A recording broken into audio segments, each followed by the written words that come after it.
Assalamualaikum warahmatullahi wabarakatuh. Alhamdulillah, alhamdulillahilladzi 'allama al-Qur'an wa khalaqal insana wa 'allamahu al-bayan. Alhamdulillahilladzi arsala rasulahu bil huda wa dinil haqq liyudhhirahu 'ala ad-dini kullihi wa kafa billahi shahida. Asyhadu an la ilaha illallah wa asyhadu anna Muhammadan abduhu wa rasuluhu la nabiyya ba'd. Allahumma shalli ala Muhammad wa ala ahlihi wa sahbihi wa man tabi'ahum bi ihsanin ila yaumiddin.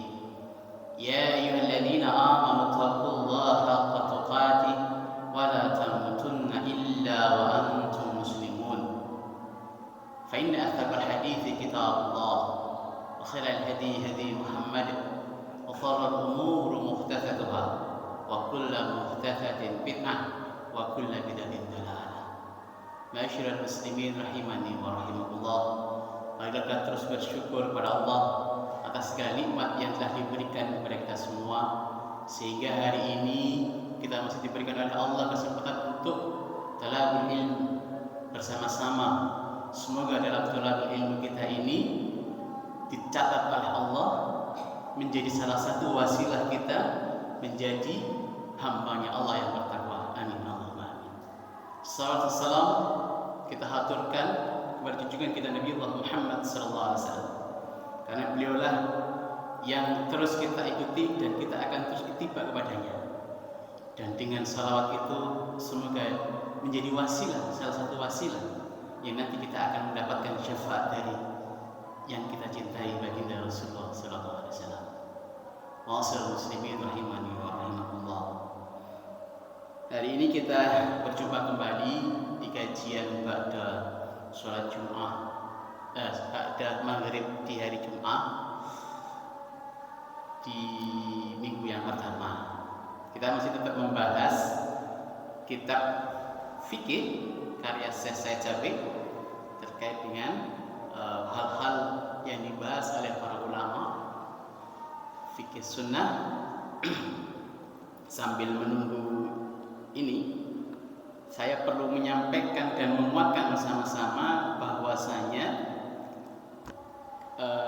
kita belajar fikih itu adalah bukan untuk membingungkan atau nggari bingung. Saya tegaskan lagi. Sebab fikih itu adalah hasanah keilmuan dalam Islam yang sudah disepakati oleh ulama. Kalau nggak ada fikih, maka kita tidak bisa memahami banyak dalil-dalil dari Al-Quran maupun hadis Rasulullah SAW maupun pendapat para sahabat tabi'in. Sehingga fikih itu menjadi alat. Nah ini Pak, penting Pak. Makanya panjenengan dan kita semua jangan alergi pada fikih. Karena kemarin, mohon maaf sambil berbagi cerita, ketika saya di Malang itu, ya padahal kita juga sesama-sama guru al-Islam, tapi masih ada yang punya pandangan skeptis, tidak senang dengan fikih. Ya tidak disalahkan, saya dulu begitu ketika belum mengenal fikih.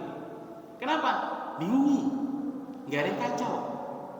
Nah, sudah saya sampaikan di awal di muqaddimahnya yang ditampilkan oleh Syekh Said Sabiq ini, bahwasanya memang sejarah mencatat ya memang karena fikih itu banyak terjadi perpecahan.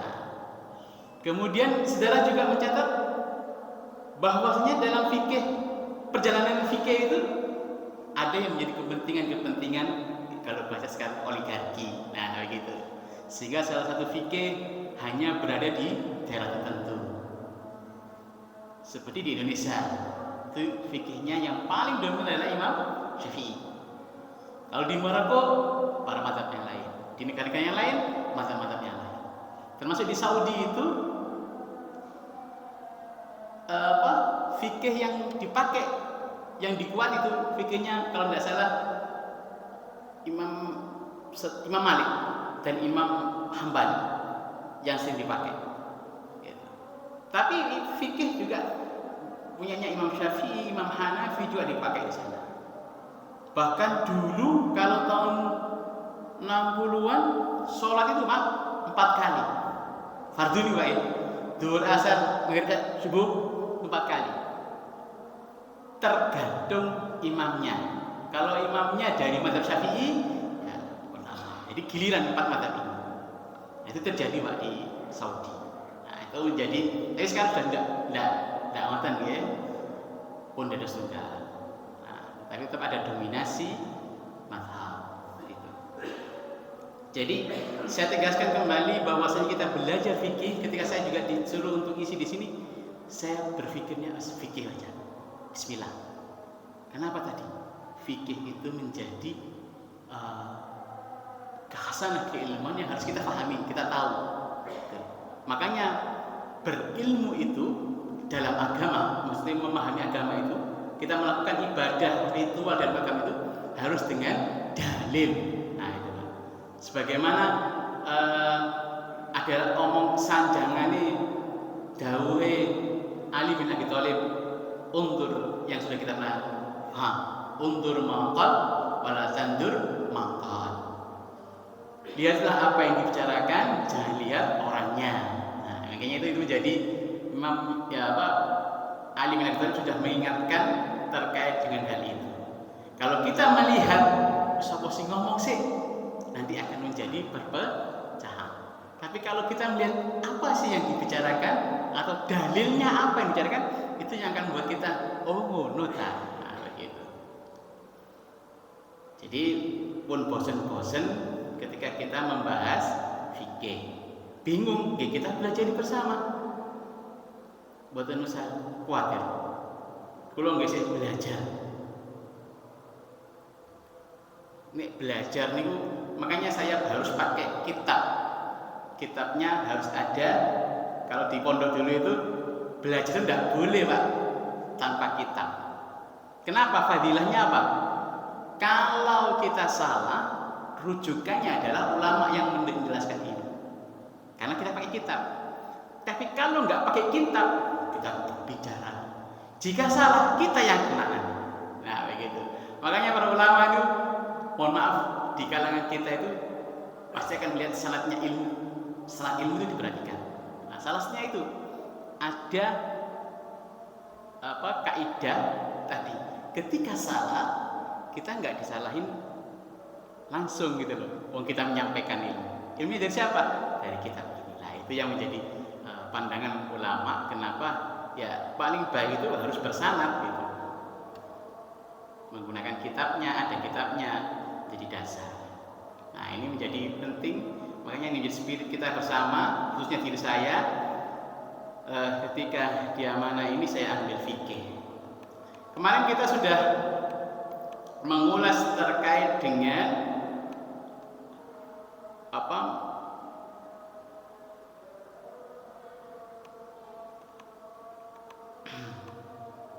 terakhir itu kita sudah membahas tentang tayamum. Dan sudah kita jelaskan termasuk terkait dengan tayamum itu supaya kita yakin bahwasanya tayamum hukumnya sama dengan wudu. Maka tidak perlu khawatir, tidak usah ragu ketika sudah tayamum, maka kaidahnya seperti wudu, bahkan bisa menggantikan mandi besar. Nah, kita sudah menyelesaikan tayamum, kita masuk pada pembahasan berikutnya. Biar tidak salah, biar berurutan.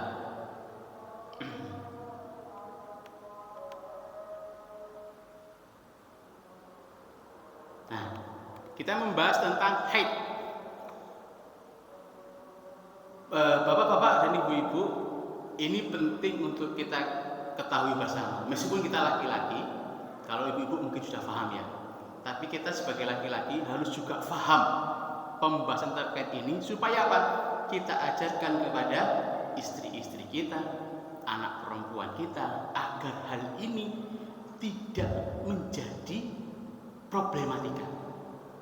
Karena perkara haid ini adalah kadang tidak diajarkan dengan baik kepada anak-anak kita yang perempuan atau pada istri-istri kita. Ya, anggapane ngerti dhewe, mboten saged, Pak. Karena kejadian. Ngapunten, yang punya anak perempuan ketika masuk balik keluar haid itu akan timbul drama. Itu di mana-mana.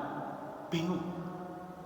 Nah, kita sebagai orang tua atau saudara laki-laki wajib tahu supaya menjadi ketentraman bagi generasi kita maupun istri-istri kita.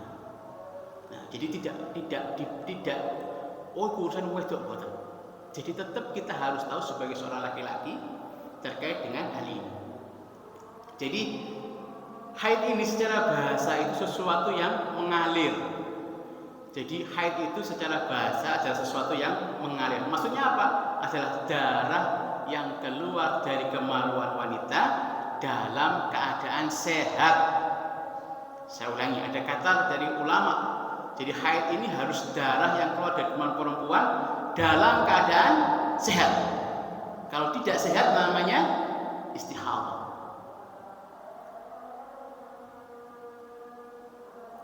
Dan bukan karena melahirkan atau pecahnya selaput darah. Nah, kalau melahirkan panjenengan mendampingi istri-istri panjenengan setelah melahirkan akan keluar darah berhari-hari, bahkan sampai 40 hari. Tapi ini pun namanya bukan haid, namanya darah nifas. Nah, ini harus tahu. Jangan sampai kita para lelaki urusan wedok tidak boleh.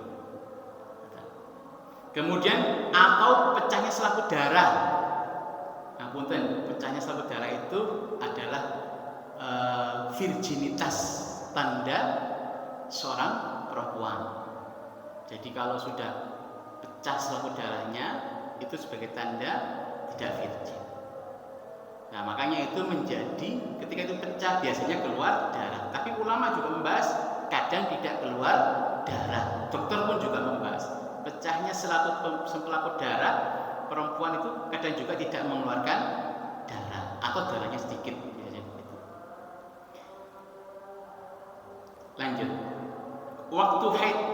Nah, mayoritas ulama berpendapat bahwa haid itu dimulai ketika seorang wanita berumur 9 tahun. Jadi panjenengan diteni, Pak. Niki pendapat ulama mayoritas bahwasanya titenanin, Pak, para wanita itu adalah dimulai biasanya umumnya normalnya adalah umur 9 tahun. Nah, ini menjadi ilmu kita bersama ketika kita punya anak perempuan. Nek wis umur menginjak 8, 9 mohon didampingi. Karena itu kadang-kadang menjadi waktu yang krusial. Nek mboten didampingi, panjenengan mboten ngertos, tidak bisa menenteramkan, akan terjadi drama. Nah, begitu.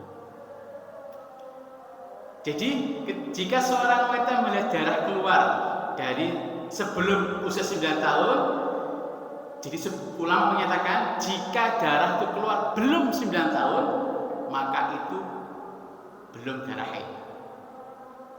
Nah, ini juga makanya ini menjadi penting. Kadang-kala anak kita yang masih 8 tahun keluar darah. Ini memang di Rasul tidak dijelaskan kapan batas umurnya, begitu. Nah, jadi ada batas yang dijelaskan para ulama, mayoritas itu berumur 9 tahun. Kemudian darah haid itu bisa keluar sepanjang umur dan tidak ada dasar yang menyatakan bahwa haid itu berakhir pada usia tertentu. Kadang-kadang kita pernah mendengar menopause, perempuan menopause umur 40 tahun. Ternyata itu juga tidak menjadi dasar. Kadang ada perempuan yang umur 40 tahun masih keluar darah haid. Jadi 9 tahun sampai kapan? Sampai ke atas itu kalau memang itu menjadi rutinitas keluar darahnya setiap bulan, itu darah haid. Meskipun sudah berumur 40, 50. Jadi tidak ada batas atasnya, tapi batas bawahnya ada. Jadi nanti 9 tahun ke bawah itu menurut para ulama 9 tahun ke bawah bukan darah haid. Tapi nek 9 tahun ke atas tanpa ada batas atas, kalau itu menjadi rutin, maka itu adalah darah haid yang keluar dari kemaluan perempuan. Jadi jika ada seorang yang sudah tua kemudian masih melihat darahnya keluar dari kemaluannya, maka itu termasuk adalah darah haid. Saya tegaskan lagi, jadi batas atas tidak ada, tapi batas bawah ada, sebagai pengetahuan kita bersama.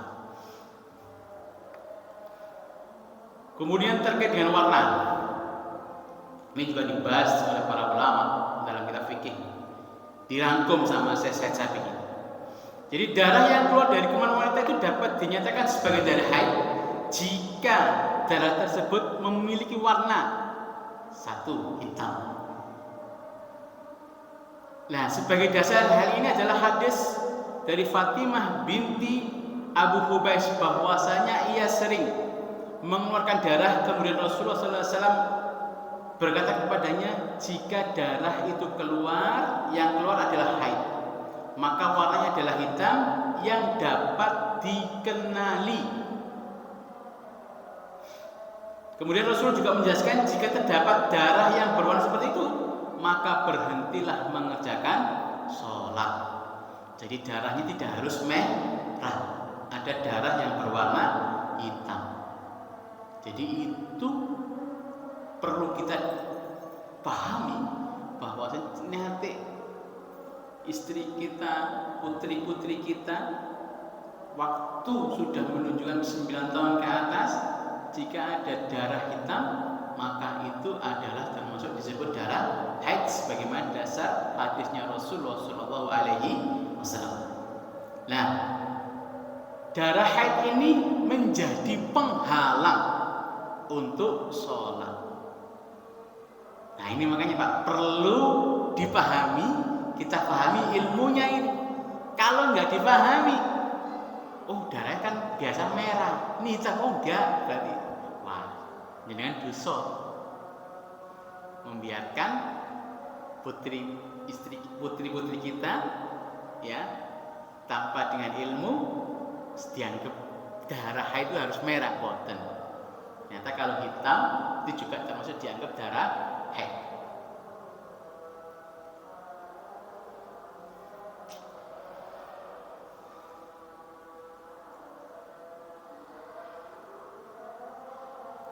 Jika berwarna lain, hendaknya tetap wudu, kata Rasulullah masih melanjutkan.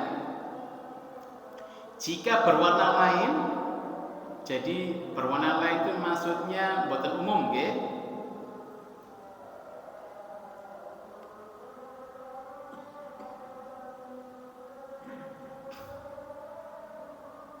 Kalau mboten niku darahnya mboten pas keluar itu berarti penyakit. Ini hadis riwayatnya Abu Daud. Jadi kalau tidak hitam, nanti banyak ya Pak nggih. Nanti kalau selain warna itu berarti bukan haid, tapi penyakit. Berarti putri panjenengan kali istri jenengan nek mboten warna niku nggih tetap sholat, tetap wudu.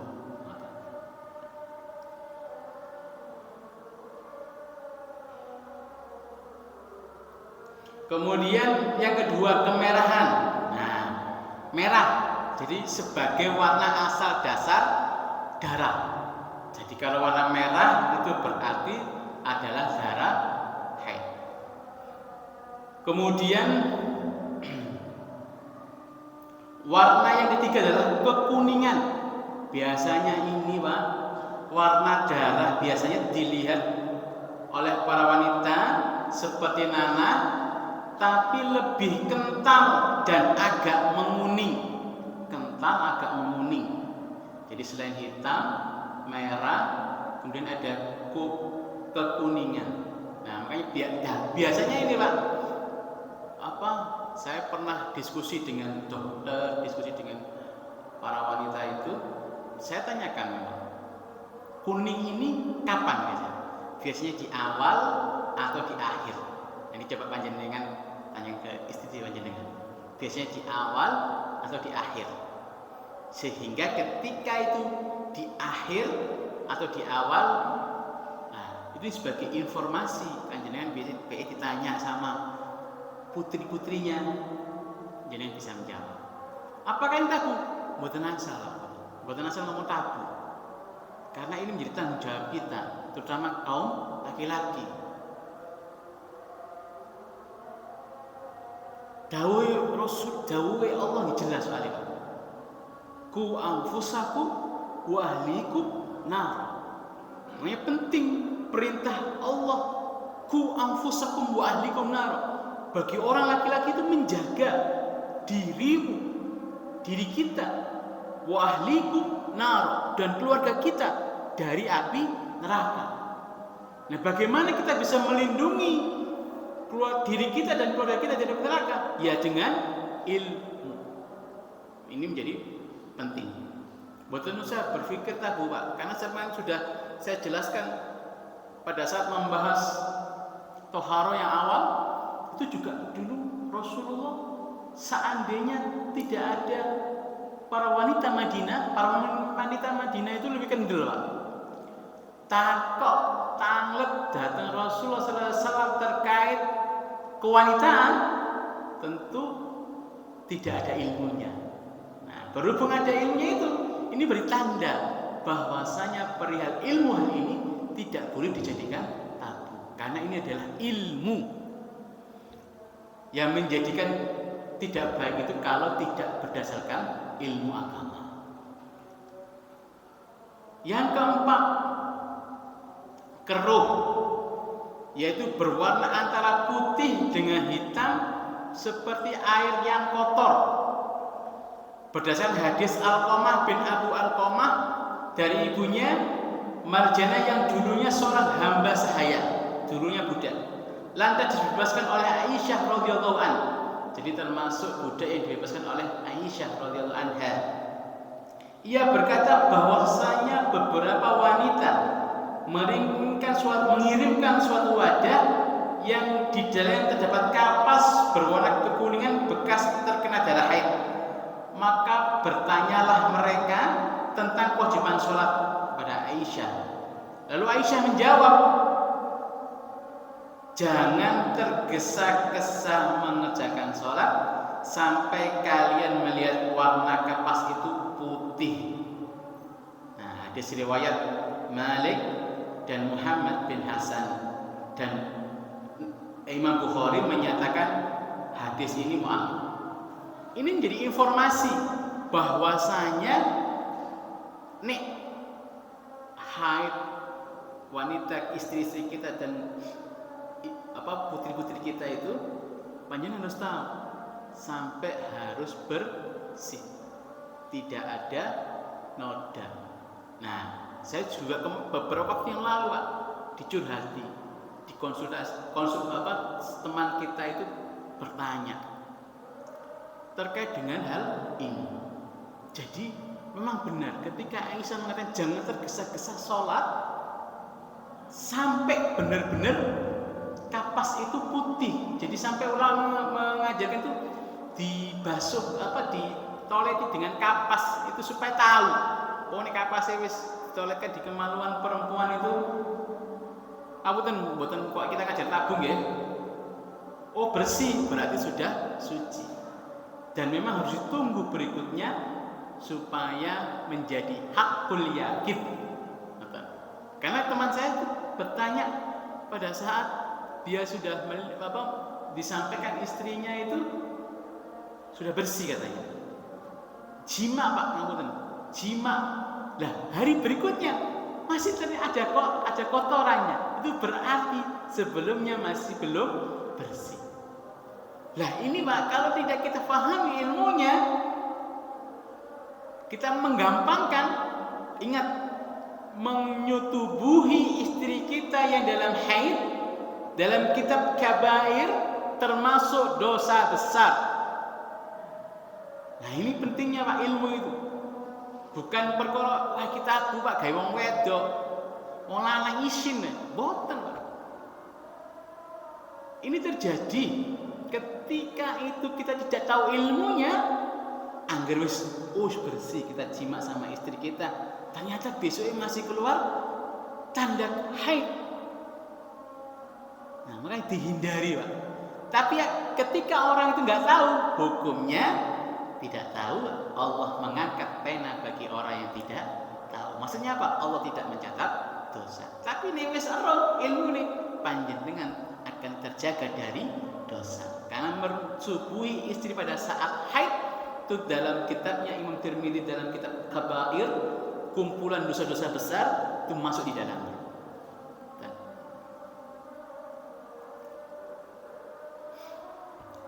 Saya lanjutkan. Kemudian warna kekuningan atau keruh bisa menjadi bahan pertimbangan jika masih berada pada masa haid. Jadi ini menjadi ilmu. Jika darah keluar di luar masa haid, maka darah yang keluar bukan termasuk darah haid. Nah, ada masa Pak ternyata Pak. Jadi para wanita kita, putri-putri kita itu ketika keluar haid itu ada masanya. Yang itu harus jenengan juga niteni. Boten urusan wedok boten Pak. Tetap harus niteni.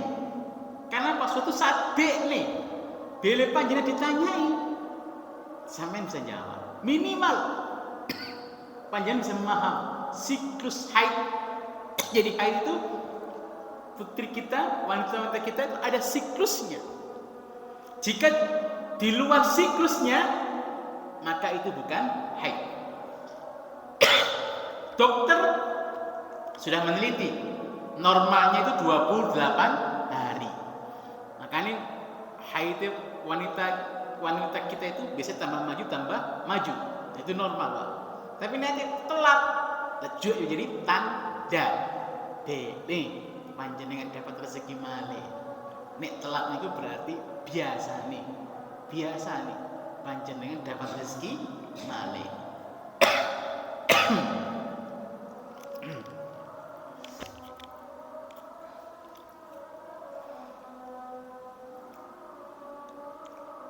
Jadi ini menjadi ilmu bahwasanya ada siklus dan juga ada tanda. Biasanya nek merah itu atau hitam biasanya di awal-awal atau di pertengahan-pertengahan. Tapi kalau tadi kuning dan keruh itu menjadi tanda di akhir biasanya Pak, atau di awal mau keluar menjadi tanda kalau itu masa haid. Maka panjenengan nek pun ada ilmunya boten ragu-ragu dan boten salah. Karena tadi saya sampaikan dalam kitab Kabair, mensubuhi istri ketika haid termasuk dosa besar.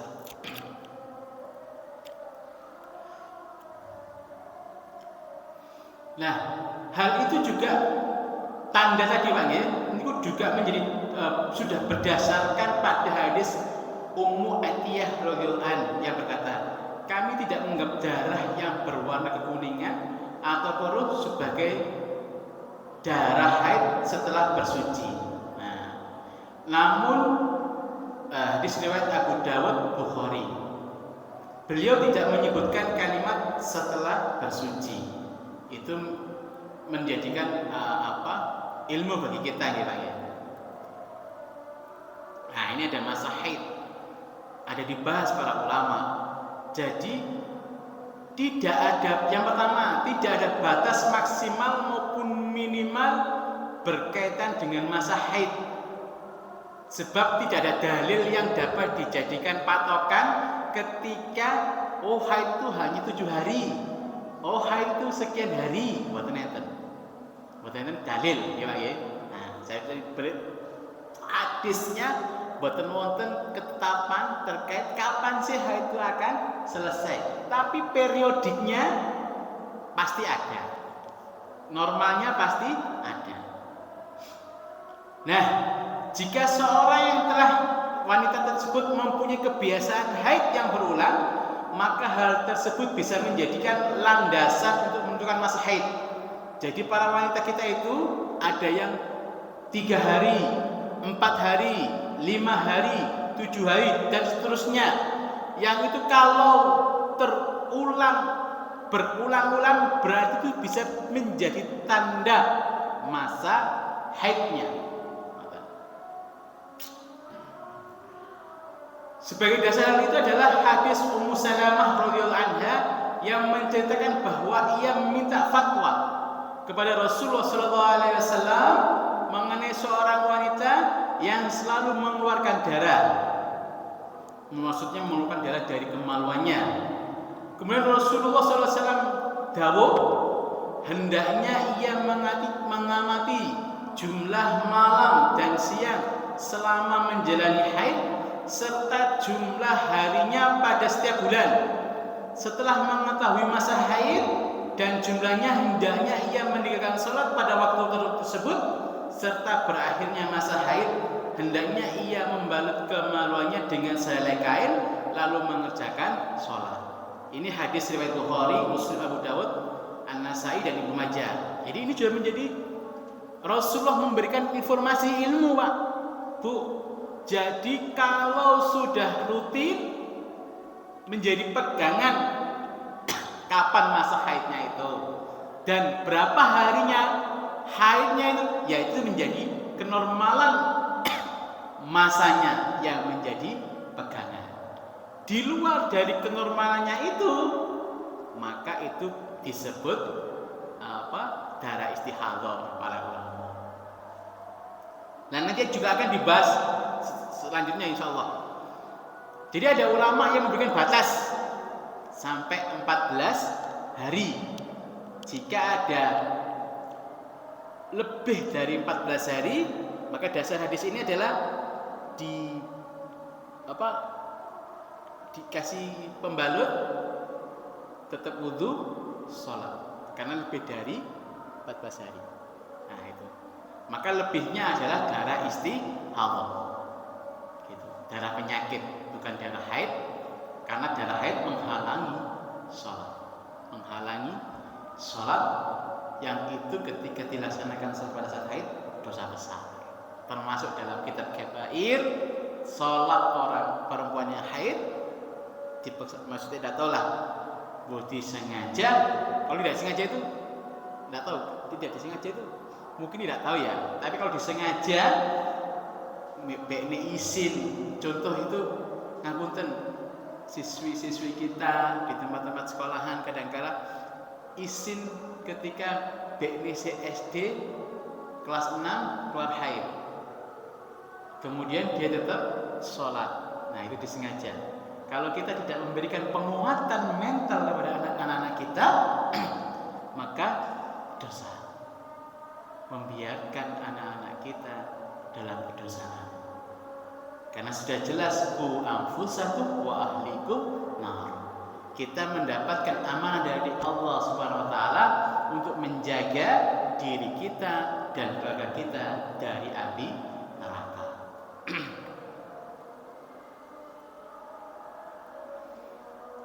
Kemudian jika wanita tidak mempunyai masa haid yang tetap, hendaknya ia memperhatikan, ini ada kasus gak tetap ya Pak ya, maka hendaknya ia memperhatikan tanda-tanda darah haid seperti yang kita jelaskan di atas.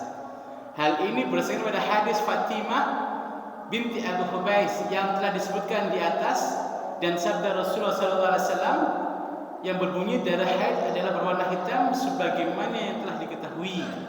Berarti sudah difahami bersama para wanita-wanita kita. Dalam hadis tersebut dapat disimpulkan bahwa darah haid memiliki perbedaan dengan jenis darah yang lain. Dan bagi seorang wanita, jenis darah haid sudah umum diketahui olehnya. Nah, ini menjadi penegasan bersama Pak. Jadi sebenarnya para wanita kita itu sudah paham kapan masanya. Tapi tetap panjenengan harus tahu supaya apa? Kita yang laki-laki ini ketika tahu ilmunya tidak salah melangkah seperti tadi yang saya ceritakan. Tidak salah ngasih informasi, kemudian menguatkan mental putri-putri kita ketika dia mengalami haid untuk pertama kali, karena sering drama, Pak. Maksudnya drama itu kadang-kadang si putri kita itu panik. Loh, kok keluar darah? Panik, wedi, Pak. Jenenge lari alit, Pak, nggih. Kadang sama kene ini kemajuan zaman nggih, Pak, nggih. Kelas gangsal, kelas 6 SD itu kadang sudah berumur, karena kan kalau kelas 1 biasanya sekarang 7 tahun, Pak, ya. 7 tahun kelas 1, anggaplah kelas 1 7 tahun. 8, 9 itu berarti kelas 3, Pak. Kelas 3 SD, Pak. 9 tahun itu kelas 3 SD. Nah, itu kadang-kala panjenengan pahami jenengan SD kelas 3, Pak. Mentale jek nopo? Loh, penakutnya megilan nih, kita ada darah. Nah, ini penting, Pak. Panjenengan sebagai ayah yang hebat, ayah yang menjaga, ketika mengetahui anaknya itu umur 9 tahun kelas 3 ini, atau nih anaknya kelas 6 itu berarti kelas 4, kelas 6. Anaknya kelas 1-nya biasanya umur 6. Nih orang gini itu biasanya umur 6 itu sudah sekolah, sudah kelas SD. Itu berarti kelas 4. Ini sudah keluar, Pak. Panjenengan harus mendampingi. Kita semua harus mendampingi, tahu ilmunya. Karena biasa masa itu awal-awal itu mental, Pak. Karena saya sering ngalami dengan murid-murid kita itu mental. Benar-benar mental. Sampai sholat itu izin. Maksudnya lega sholat berarti langsung jadi olok-olokan, Pak. Astagfirullahaladzim. Nah, itu harus kita kuatkan mental itu kepada anak-anak kita. Gitu.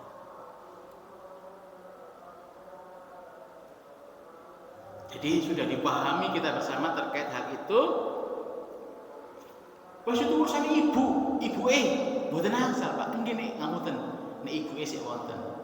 Nek ibuke mboten wonten. Panjenengan ngapunten ketilaran istri panjenengan. Tapi putri panjenengan sik alit. Nah, itu pentingnya, makanya kita harus belajar fikihnya supaya tadi ku anfusakum wa ahlikum nar. Penting. Dan para ibu-ibu nggih mboten usah tabu, Bu. Panjenengan cerita pada suami panjenengan, mboten usah tabu. Karena ini saya sudah menyampaikan di hadis-hadisnya tadi terkait dengan hal ini, yang dulu sebenarnya memang bagi wanita itu tabu menceritakan, bertanya terkait, maksudnya dia berkonsultasi. Tapi karena orang Madinah itu wong kendel-kendel wanitanya, kendel-kendel, sehingga dari situ kita mendapatkan ilmu dan fadilahnya, kita bisa tahu Rasulullah bagaimana mengajarkan kita. Tidak hanya untuk para wanita-wanita kita, tapi kita harus tahu.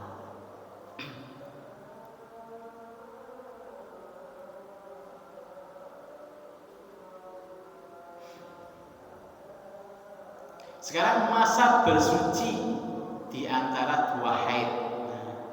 Jadi para ulama sepakat, banyak para ulama sepakat bahwa tidak ada batasan waktu maksimal masa suci di antara 2 haid. Jadi maksudnya ketemu lagi di antara 2 haid itu. Jadi masih, ini maksudnya itu masih tadi, Pak, BE 5 hari kemudian wis bersih, ternyata waktu haidnya mana. Nah, tapi mereka berbeda pendapat berkaitan dengan batas waktu minimal. Nah, jadi minimalnya berapa tuh? Para ulama banyak berpendapat-pendapat. Karena Rasulullah sendiri tidak menjelaskan waktunya, tapi Rasulullah menjelaskan harus dititeni rutine piye, pripun, siklusnya pripun, warnanya pripun.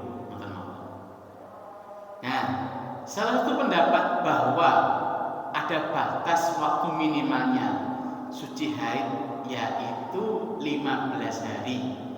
Sedangkan pendapat yang lain menyatakan bahwa batas waktu minimal suci dari haid adalah 13 hari. Nah, ini tadi seperti yang saya jelaskan.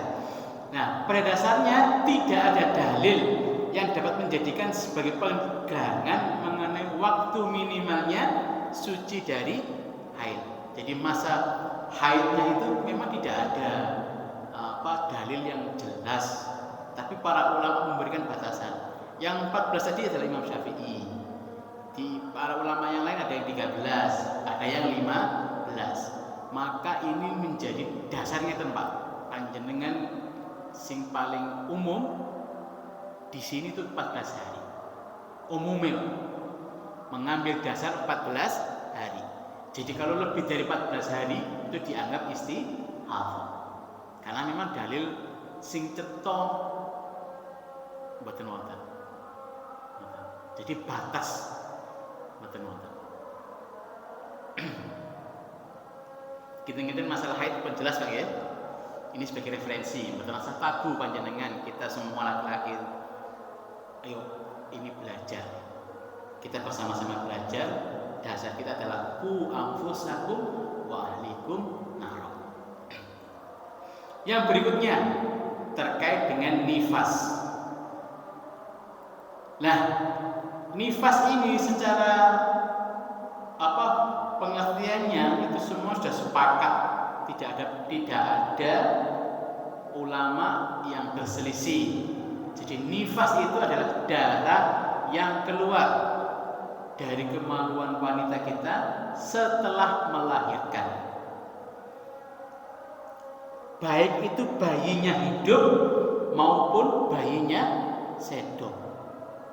Jadi pokoknya melahirkan mesti akan keluar dari nifas. Baik itu keguguran maupun boten keguguran. Jadi ngapunten nih misalnya alhamdulillah lahir selamat, berarti tetap itu disebut darah nifas. Kalau keguguran tetap keluar setelah melahirkan adalah darah nifas. Jadi boten enten ketentuan nek lahir. Ada yang keguguran itu di dalam kandungan Pak ya. Meninggal menurut dokter setelah di napa niku Pak? Sing di napa niku? USG nggih, di USG kadang di USG kali napa alat niku. Oh, tidak ada jenutnya. Berarti meninggal di dalam rahim. Ketika dikeluarkan keluar darah setelah dikeluarkan itu termasuk namanya darah nifas. Nah, biasanya meskipun biasanya pun keguguran di dalam itu ada bahasa namanya kiret. Kiret itu membersihkan darah terus pokoknya yang ada di rahim istri kita. Kira-kira ngoten. Kula lagi dereng semurah detail tapi minimal kita paham bersama. Jadi kalau melahirkan baik itu anaknya lahir keluar, keguguran, pokoknya mantun melahirkan itu disebut darah nifas. Nah, waktu nifas tidak ada batas waktu minimal dalam masalah nifas. Bisa jadi darah nifasnya itu keluar beberapa saat melahirkan.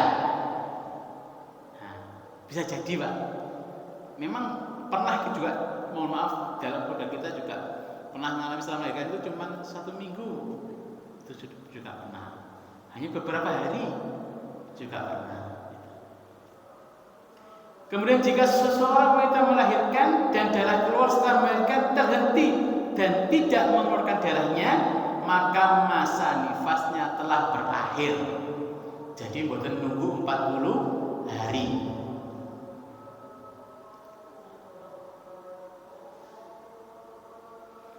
Kemudian dan ia wajib mengerjakan sholat, puasa dan ibadah lainnya. Jadi nanti ada keluar nifas haram untuk beribadah, sholat, puasa, wudu, mboten asal. Termasuk jima mboten asal. Jadi nek keluar nifas niku mboten asal dijimai.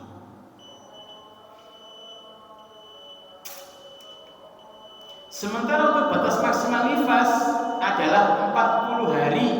Sebagai dasar hal ini adalah hadis Ummu Salamah. Ia berkata pada masa Rasulullah ada seorang wanita yang sedang nifas dan ia tidak melakukan ibadah apapun selama 40 hari. Nah, ini hadis dari Bukhari, Muslim, Abu Dawud, Tirmidzi dan Ibnu Majah. Makanya ini menjadi tolak ukur para ulama 40 harinya. Gitu. Tapi Rasulullah mboten sanjang 40 hari ya pasti mboten.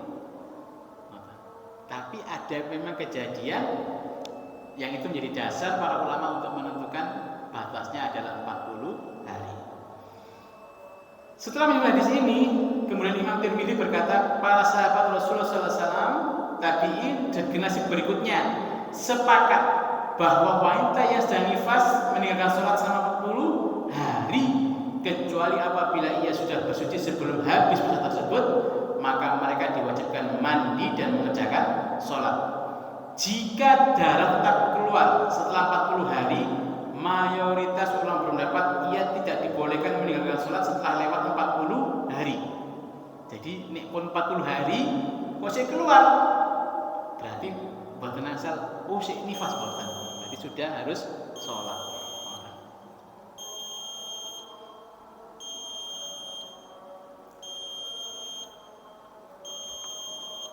Niki sudah mau ada lagi. Mungkin insya Allah akan kita lanjutkan. Bila ada yang ditanyakan, monggo. Cekap. Kalau cekap, saya tutup dengan bacaan kafaratul majlis. Subhanakallahumma wa bihamdika asyhadu an la ilaha illa anta astaghfiruka wa atubu ilaik. Muga-muga apa yang kita lakukan hari ini menjadi catatan di depan Allah, menjadi wasilah kita mendapatkan surganya Allah. Karena hadisnya jelas sekali, man salaka tariqan yaltamisu fihi ilman sahhalallahu ilal jannah. Assalamualaikum warahmatullahi wabarakatuh.